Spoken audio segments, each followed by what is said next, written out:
हामी विवेक ओझाद्वारा लिखित ऐठन उपन्यास वाचन गरिरहेका छौँ। अघिल्लो श्रृङ्खलामा हामी भाग 1 सकाएका थियौँ भने आज भाग 2 वाचन गर्न गइरहेका छौँ। चन्द्रकलाको क्याबिनबाट निस्कियौँ। मेरो क्याबिनतिर नबढी दायाँतर्फको करिडोर समात्यौँ। दायाँ बायाँ क्याबिनका बिरामी आफ्नै तालमा थिए। कोही पढ्दै थिए, कोही नाच्दै त कोही गफिँदै थिए। कोही नबुझिने गरी फतफताइरहेका देखिन्थे। कुनै क्याबिनमा डाक्टरले बिरामी जाँच्दै थिए।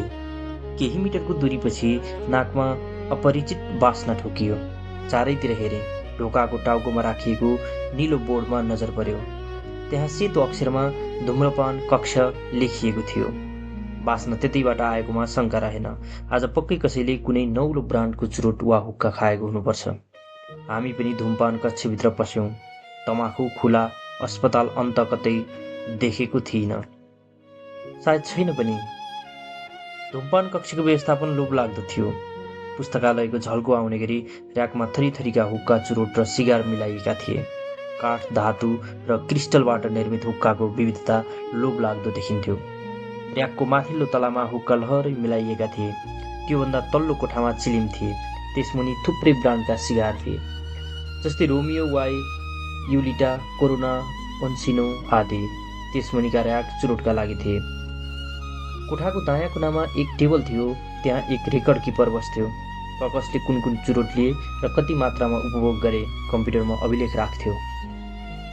सम्पूर्ण चिजबिज वैज्ञानिक विधिबाट व्यवस्थित थिए। त्यहाँ तमाखु जान्ने वस्तु छान्नेको छिपछिपे भिड थियो। त्यो चहल पहल बीच मेरो ध्यान ओन्सिनो सिगार र सिगरेटले खिच्यो।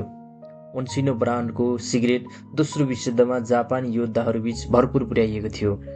त्यो हेर्दामा बडो आकर्षक देखिन्थ्यो। सिसा सारेर त्यो ओन्सिनोको प्याकेट समाए। त्यसको पछाडिपट्टि लेखिएका अक्षर पढेँ। सोरानो युसी। अक्षर जापानीसँगै अङ्ग्रेजी लिपिमा लेखिएका थिए। कतै सुनेको थिएँ त्यसको अर्थ स्वर्गको बहादुर मान्छे। मलाई यो पनि थाहा थियो त्यो शब्द दोस्रो विश्वयुद्ध ताकाको प्रख्यात गीतको 2 टुक्रा हो। मलाई लाग्यो कोही अझै ती चुरोट तानेर त्यही गीत गुनगुनाउन चाहन्छ र आफूलाई स्वर्गको बहादुर मान्छे कहलाउन चाहन्छ। होइन भने ती सिगरेट किन नष्ट गरिएका छैनन्? त्यहाँ रोजवेल्टको प्रिय सिगरेट क्यामल पनि थियो। त्यो पनि किन कसैले खाडलमा परेको छैन? वास्तवमा म युद्धसँग जोडिएका हरेक कुराको अन्त्येष्टि चाहन्छु। आफ्ना सम्झनाको समेत अन्त्येष्टि चाहन्छु। धूमपान स्टोरसँगै निकै लामो सभाहल जोडिएको थियो। स्टोर र हललाई पारदर्शी सिसाले छुट्याउँथ्यो। हलमा टेबलका 2वटा लाइन लहरै मिलाइएका थिए। टेबलको दुवै छेउ 100औं कुर्सी राखिएका थिए। भिन्न भिन्न उमेरका मानिसले भरिभराउ थियो सभाहल। जसरी पुस्तकालयमा फरक फरक किताब पढिरहेका पाठक हुन्छन्, त्यसै गरी त्यहाँ फरक फरक तमाखुजन्य परिकार लिँदै गरेका धुम प्रेमीहरू थिए। कोही हुक्का गुडगुडाइरहेका, कोही चिलिम तानिरहेका, कोही सिगारबाट धुवाँको मुस्लो छाडिरहेका, कोही चुरोट फुकिरहेका। एकजना बामपुड्के मानिस चुरोट दर्ता गराउँदै थियो। उसको उचाइ कम्प्युटर टेबल बराबर थियो। उसले सकी नसकी चुरोटलाई रेकर्ड किपरको टेबलमा राख्यो। चुरोटको लम्बाइ आश्चर्यजनक लामो थियो। उक्त चुरोट लगभग 1 फुट लामो देखिन्थ्यो। आफू बामपुड्के भएकाले हुनसक्छ लामो वस्तुसँग उसको नजानिदो प्रेम थियो। होइन भने त्यति लामो चुरोट कसले पिउन सक्छ? त्यति लामो चुरोट मैले देखेको समेत थिइनँ। रेकर्ड किपरले त्यसको अभिलेख राख्न थाल्यो। उक्त पुड्केले रेकर्ड किपरलाई अलग्गै कुरा सोध्यो। हामी कुन ठाउँको, कुन अस्पतालमा छौँ? रेकर्ड किपरले चुरोट थमाउँदै भन्यो, म पनि तपाईँ जस्तै अनजान छु। चुरोट सल्काउँदै पुड्केले टेबलमा हत्केला बजार्यो। निकै रुखो गरी सुनायो, अनजान? तिमीहरू सबै मिलेका छौ। मलाई सब थाहा छ। पुड्के फन्किँदै हिँड्यो र हलभित्र पस्यो। अनि म र चन्द्रकला रेकर्ड किपर सामुन्ने उभियौँ। मैले आग्रह गरेँ, कुनै नौलो ब्रान्ड छैन? ऊ कम्प्युटरमा गोत्लियो। कम्प्युटरको किबोर्ड चलाएर माउस स्क्रोल गर्यो। एकैछिनमा हाम्रो पिठ्यौँतिर चोर औँला देखायो। 2058-11-4। म अन्तिम र्याकमा हेर्नुहोस् त। चन्द्रकला इन्डेक्सिङ नम्बर फतफताउँदै र्याकतिर गई। 2058-11-4 म। त्यो सङ्केत नम्बर कतै सुनेको भान भयो मलाई। त्यो सम्भवतः कुनै वर्षको मिति जस्तो भान भयो। मेरो अतीतको तितो बिम्ब कोट्याउने अङ्क समान महसुस भयो। खैर, चन्द्रकलाले त्यस र्याकबाट नम्बर अनुसारको चुरोट झिकी। रेकर्ड किपरले चुरोटको विशेषता सुनायो। त्यो स्थानीय युवाहरूले बनाएको चुरोट हो। कुनै प्रतिक्रिया नदिई हामी हलभित्र छिर्यौँ।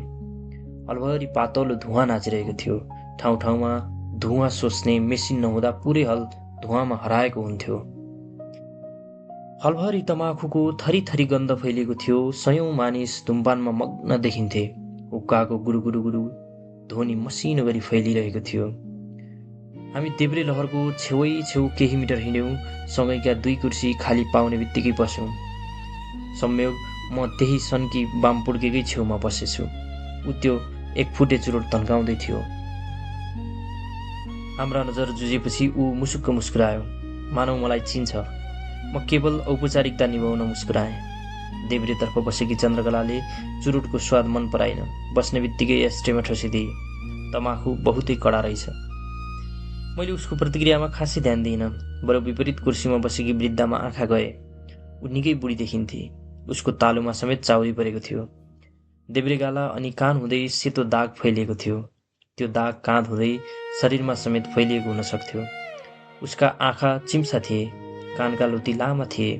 कानमा ठूला खैरा रिङ टल्किँदै थिए।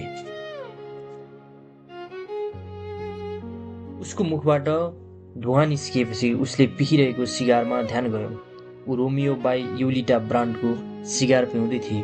त्यो सिगारको गन्ध मुर्दा जलेपछि आउने गन्ध जस्तै महसुस भयो। त्यो पक्कै नाकको भ्रम थियो। त्यसैले त्यस भ्रमलाई व्यवस्था गर्ने कोसिस गरेँ।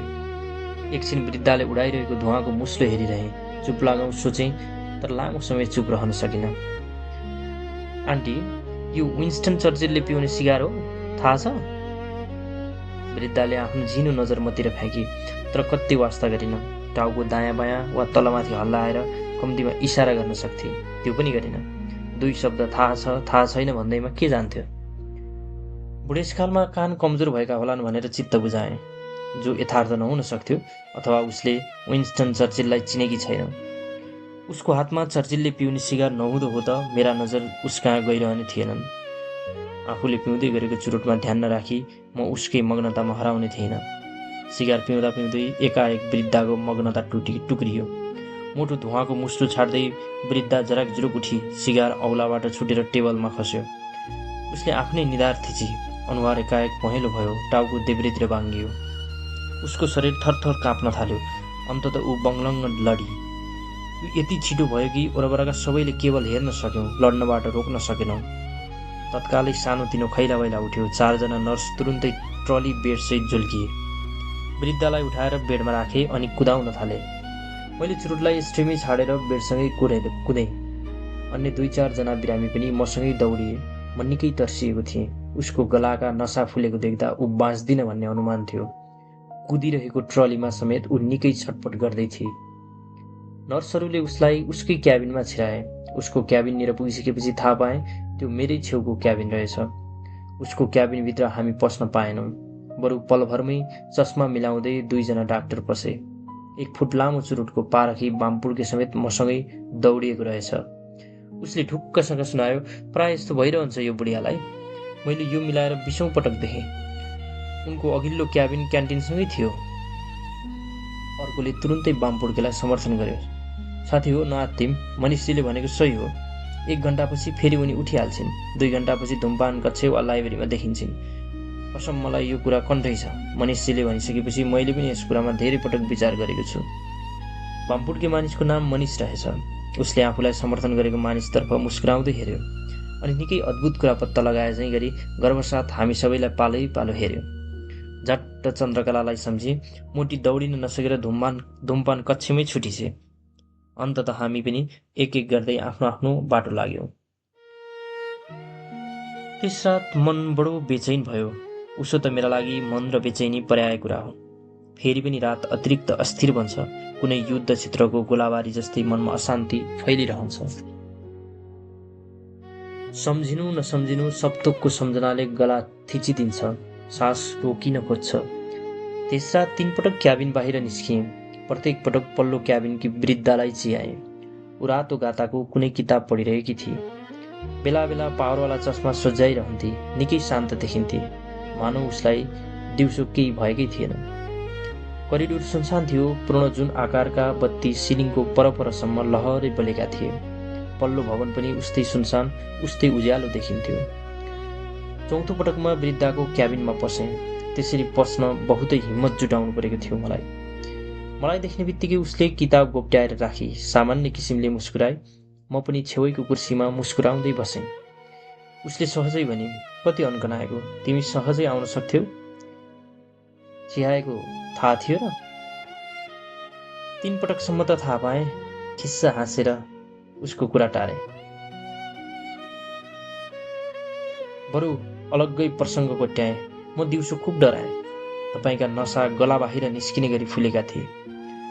उसले दायाँ हात हावामा हल्लाउँदै सुनाई, ह्या बाबु, के होला र? बढीमा मरिएला। त्यो न नौलो कुरा हो न अनौठो। अनपेक्षित उत्तरले अकमकी। के बोल्नु भयो। त्यसपछि डरको प्रष्टीकरण दिइराख्नु जरुरी रहेन। बरु मेरा आँखाले उसको बायाँ छातीमा कुँदेको अनौठो शब्द पढे, सोरा। त्यो उसको नाम हो भनी बुझ्न गाह्रो भएन, किनकि हस्पिटलमा सबैको देब्रे छातीतिर सम्बन्धित मान्छेको नाम हुन्थ्यो। मैले सोधेँ, सोराको अर्थ के हो? यस्तो नाम सुनेको थिइनँ। निहुरिएर छातीको बायाँतिर कुदिएको नाम हेरी भनी, आकाश। यो कुन भाषा हो? मुसुक्क मुस्कुराए। ऊ मुस्कुराउँदा अगाडिका 2 दाँत अलग्गै देखिए। ती दाँत फोहोर त थिए नै, कमजोर र बाङ्गा पनि थिए। भनी, जापानी भाषाको नाम हो बाबु। तपाईँको घर नै जापान हो? उसले सामान्य रूपमा टाउको हल्लाए। हो, हिरोसिमामा थियो, तर अहिले छैन। किन छैन? तिमीलाई थाहा छैन त्यहाँ हजारौं हजार घर चिहानमा बदलिएको कुरा? कसलाई थाहा छैन र यो?